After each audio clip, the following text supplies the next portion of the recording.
Welcome back to Focus on Ghana. Okay, you should have listened to the two political party activists. Very lively chat behind the scenes, but let's move on. We're looking at the aftermath of election 2016 in Ghana and, of course, the way forward. The president-elect, Nana Addo Dankwa Akufo-Addo, has touted the democratic credentials of Ghana. He's looked at the importance of democracy in Africa, bringing about change and also getting Ghana working, plus how he will deal with the debt problem hanging around the neck of Ghana. We listen to him, and when we come back, we'll have a discussion as to what happens after the transition. Let's watch this. I don't have any doubt, and I've never had any doubt, even in the darkest days of military rule and authoritarian rule in Ghana, that our people like the idea of democratic government. They like the idea of competitive politics. I believe that those who are going against the idea of competitive politics, electoral politics, are fighting the tide of history in West Africa and in the general African region. The measures that we want to take to stimulate enterprise growth in our country and get Ghana working again, making things here in Ghana, because we want to bring a shift in the paradigm, in the way we look at problems. We're going to do so in a difficult situation, overhanging national debt of considerable proportions. But if we succeed from the get-go in getting these measures to do, and we see the beginnings of growth in the economy, that is also the best way we can deal with the issue of our debt. Nana Addo Dankwa Akufo-Addo presidential. He's the president-elect. He's no more a candidate. President-elect. And on the 7th, he will be the president of Ghana. Kofi, he's taking us out of Africa. He's talking about out of Ghana into Africa, the West African League, and it falls directly in your realm. Give us an insight as to what he's talking about. He's looking at an agreement we had some years ago, from the days of the dark days of the military rule, where we found ourselves struggling within West Africa, and the people's will were not being expressed. That led to so many issues. So now we've moved from there now to where we are allowing our people to decide what they want, and based on that we move on. What I think we are seriously missing in what he's talking about is the issue of, within that democracy, there is the need for what we call competitiveness. Therefore, he's talking about, by the will of the people, how are we going to get this competition within the sub-region, exploring the market potential. In other words, are we going to just go into the sub-region, each country doing what they like, and we don't have clear rules and regulations guiding how we do things? Or we should have clear rules. If we are going to have clear rules, how are we going to arrive at those rules? This is where we come in ECOWAS citizens. If you look at what's happening in the Gambia now, there are negotiations going on. Sitting president, outgoing president Mahama. You can even call it. Who was there? Current president. No. I think let's save ourselves the. He's the president of Ghana. Yeah, that's what I mean. Soon to be ex. No, those are just jargons you want to. But if there's a need for us to engage in any defending our country, he will lead as the commander-in-chief. So we have to understand until the 7th, he's the president of Ghana. Yes. He is part of the delegation that went. Partly, he is there because you have Sirleaf Johnson there, you have the president of Nigeria there, Sierra Leone there, and all those who met with the Gambian president are there to let him know that Mahama have just lost an election. Losing an election is not the end of the world. One-term president again is the one the Nigerian president took over from.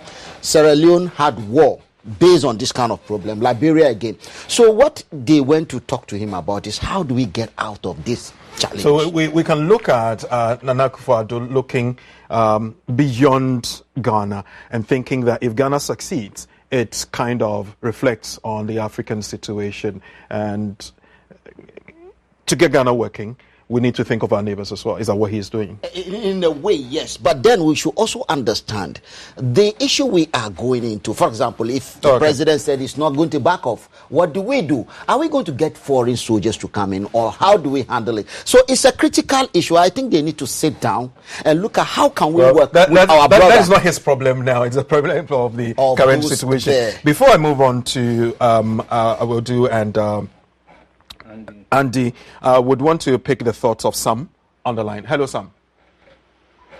Hello. Yes. Yeah. Good evening. Yes. Good evening. Yeah, I wanted to address the NDC gentleman there. His name is Awudu Sani. Hello, Sam. Hello. Can you hear me? Yes, Sam. Listen to me. His name is Awudu Sani. Okay, Mr. Awudu. Yes, sir. Oh, Mr. Sani.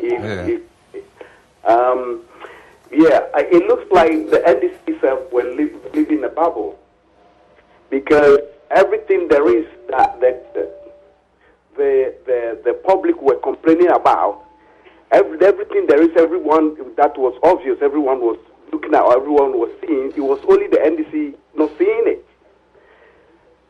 If you go to Ghana, I'm telling you, if you go to the public institutions who are meant to serve the people under the watch of President Mahama, if you have to pay money, if you go to Land Commission, if you go to DVLA, if you go to whatever, you have to pay money for these people to serve you, because nobody is supervising them. You can put documents before people for weeks. They're not going to bother even to sign it, because nobody is supervising anybody. Well, now, if I could touch on the corruption issue. Yes. NDC is always denying that there's no corruption. If you can tell me, because there's been this issue of one of these communication companies building a school, 6 blocks of school classrooms for a certain amount of money, and NDC built the same thing for about quadruple of the money. So when people are saying these things and you're denying that there's no corruption and these things are not happening, you don't take people for fools. You see? And when we talk about incompetence, I remember 2009, 2008, when the then president, late President Atamis was campaigning, he said that the premium of the National Health Insurance Scheme, when he comes, they're going to pay once and that's it. So if you do your analysis properly, you know that's not going to sustain the system. But you went on. But Sam, don't you think now that system is crumbling? Hello, Sam. You are competent. Sam, can I throw in this? Don't you think it was magnanimous on the part of the NDC to admit that we campaigned on this and we have realized it won't work, so we've dropped it? Sam, are you there? I'm there. Can you ask the question again? I said that, don't you think it was magnanimous on the part of the NDC to say that we campaigned on this principle, but we realized it won't work, so we have dropped it? Because the one-time premium was dropped along the line.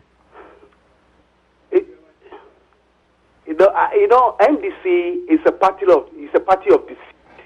NDC thinks they can attain power, deceit, lies. Well, thank you very much, Sam, for your contribution. The first 100 days after the 7th of January 2017 would be full of expectation from Ghanaians. What do you expect the president-elect and his administration to achieve in 100 days? Do you think they can do anything? Or do you wish that they did something? And if it is, what do you wish for? Well, I wish them well. Already they told us that they are going to abolish this thing, teacher training this thing. Alawa. They are going to reintroduce Alawa. They are going to introduce the one for the nurses. And I pray to God that they will maintain the numbers or increase the numbers. They also told us that they are going to cut taxes. They are also going to bring employment. They are going to do a whole lot of things. So for us, I don't think that we can wish them anything other than good luck, because we are all Ghanaians. There's so much skepticism in your voice. Are you saying that Well, they say they would do it. They Yes. can't do it. So let's sit back and watch. Yeah, what do we have to do? They are in power, so we have to sit back and watch. There's nothing we can do. They said we are incompetent, we cannot do. They can do better what we did. Fine. Even when we put up infrastructures, they told us that they cannot see or they've not seen them. So what else can we do? We have to sit back, look at them. Whatever they said they will do, we look at them. We just take pen and paper and we start ticking them one by one. Whatever they do, we look at it. Okay, you said you bring back the alawa. You did, but we take it. Yes. You're smiling at this. Yes, I'm smiling because I'm reminiscing 2000. You did the same thing to them? No, no, we didn't. I'm reminiscing 2000 because when we took power, the reins of power in 2000, may he so rest in peace. The blessed memory, Victor Solomon was the Deputy Minister for Finance. And he left Osafoma for then the incoming Minister of Finance a very handsome note. He said, Mr. Minister, there's no money in the kitty. You show us where you will find money to implement all your projects. That was the note. The note becomes a symbol of the competence of MPP. 4 years down the line, the country was being lifted from HIPIC into a middle-income country. So not that we are faced with the challenges that we don't have solutions for. What we needed was to take the reins of power and show them how governance look like. And this is what is going to happen in 100 days. The first priority on top of our list is the establishment of the Independent Prosecutor's Office so that we deassociate politics from the pursuit of corruption, greed, and cronyism. What we want to set out clearly is focus on the business of governance, and all the loots or the monies that have gone AWOL, awashed, is dealt by a separate department manned and governed by an independent administrative system, so that even if Akufo-Addo's government suffers the same fate, that is to say ministers and departments and agencies perpetrate that kind of crimes, then the person is the arm of the prosecutor is strengthened to also slash. So the whip will be cut across left and right. That's our first thing.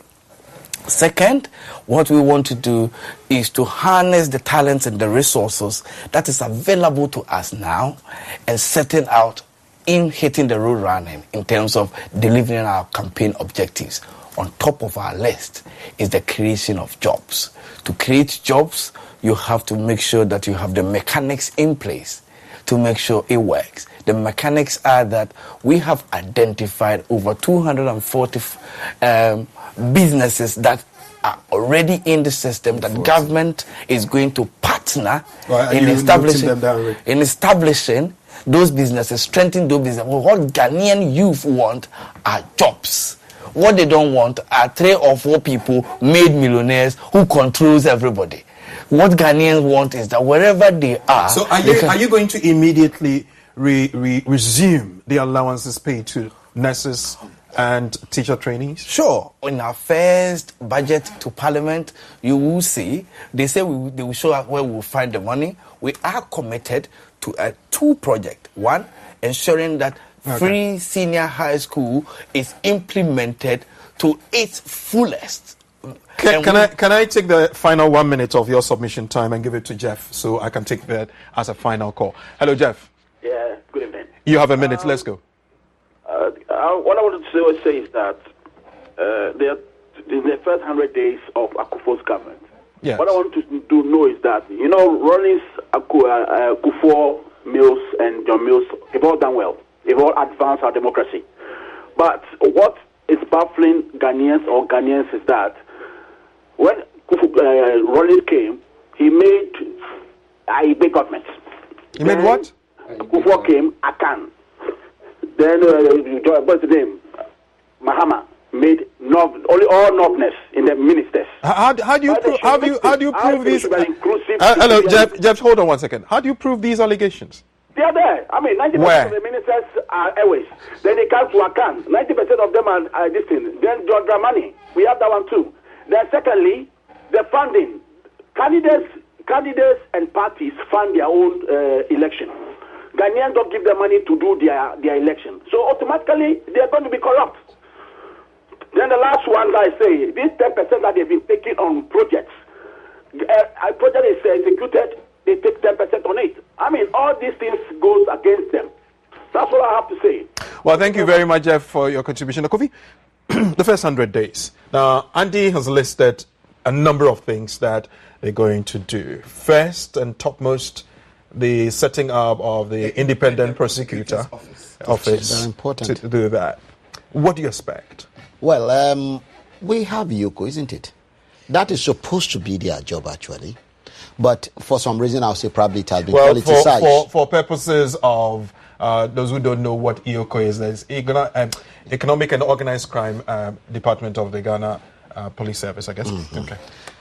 So probably they will be resourced this time and probably be given a free hand and more because they are supposed to. That's what they are supposed to be.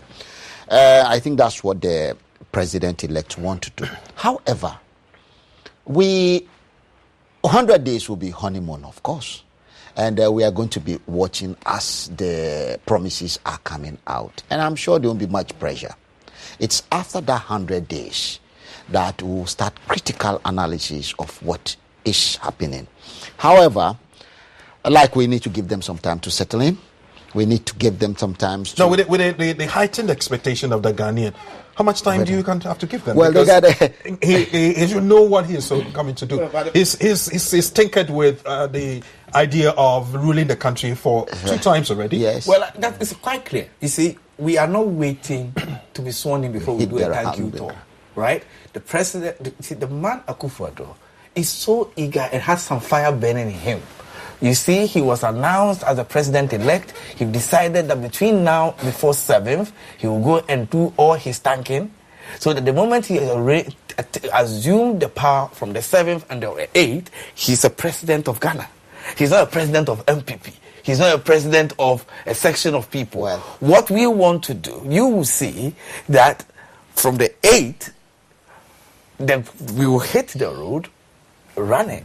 Because we have been waiting on the sidelines for a very long time. Let me. I said I was going to take Jeff as the final bit, but Bafo Bonsu has sneaked in. Bafo, you also have a minute. Can you do that quickly for me? Can we have your point, Bafo? Hello, Bafo, are you there?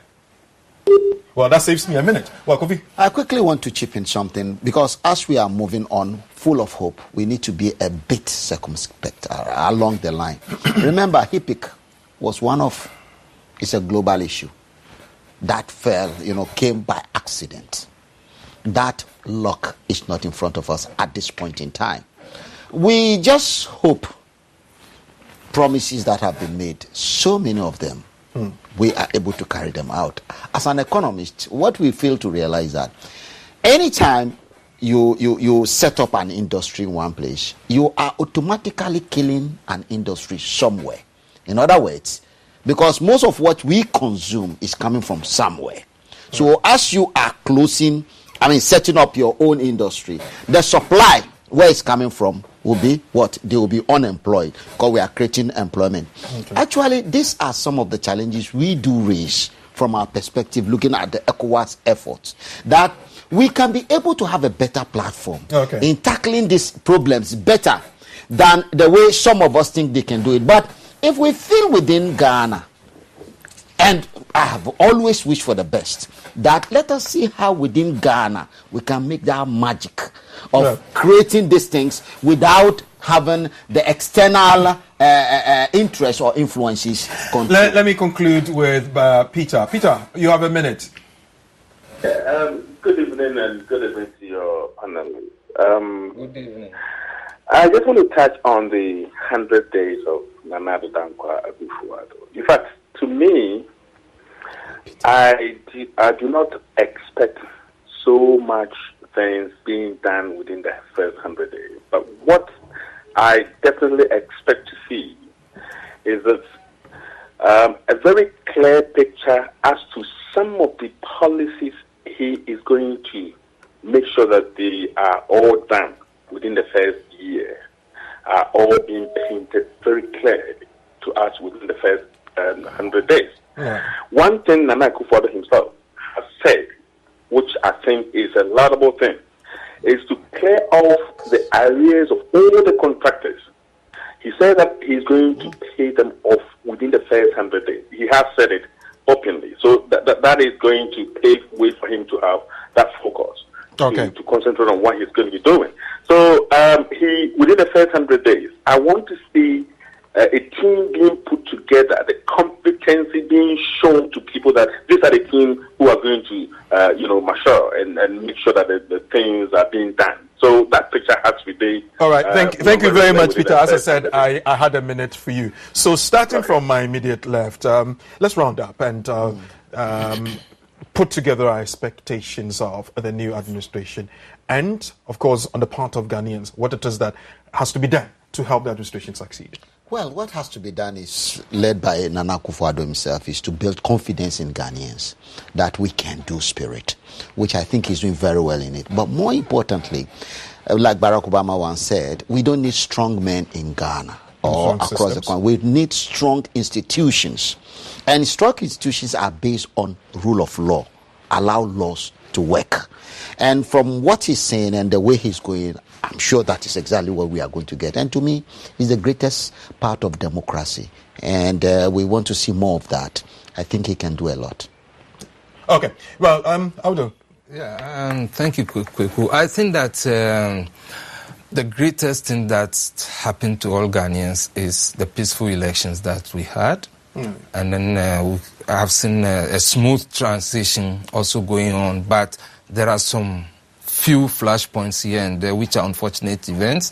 But I think that we are all responsible as Ghanaians to some of these skirmishes.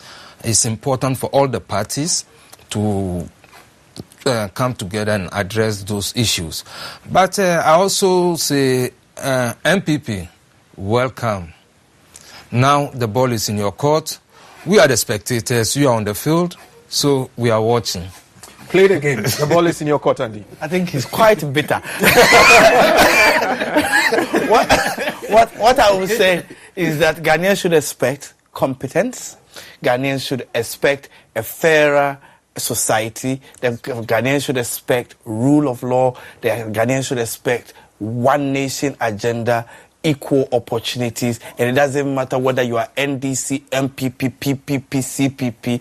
If you have business that is thriving, if you have an idea that will unlock the potential of Ghana, we are willing and we are open to working with everybody to create a prosperous Ghana. Because, like our president-elect is saying, the nation has so much resources that God did not put us on that soil to be poor. And we shall not disappoint. That's what I would say. Well, Ghana has set another political marker when it comes to democracy. The fear of violence breaking up in the country has been watered down. The people are moving on. Skirmishes here and there, all those things. People talk them down, and the Ghanaian is at peace with each other. The expectation of the people of the new administration is sky high, I know, and that's an honest thing. The president-elect has reiterated that he intends to fulfill all promises that he's made during the campaigning, and I guess people will have to run along with him and keep the government on his toes. I've had Andy Owusu, MPP, UK and Ireland, Kofi Ali, an ECOWAS activist, and Dawood Usani, South London organizer of the National Democratic Congress. Andy says that you are bitter, are you? Myself? Sweet as honey. Well, thank you very much, gentlemen, for joining us on the show. And to viewers, I want to say thank you very much for your time. It has been very, very, very pleasant event and time with you. And I believe that we'll have another time to spend together again on another edition of Focus on Ghana. Until then, let's keep talking Ghana and let's keep the torch burning so we can have the leadership role we have always played being with us. Until then, I'll say goodbye and thank you for watching.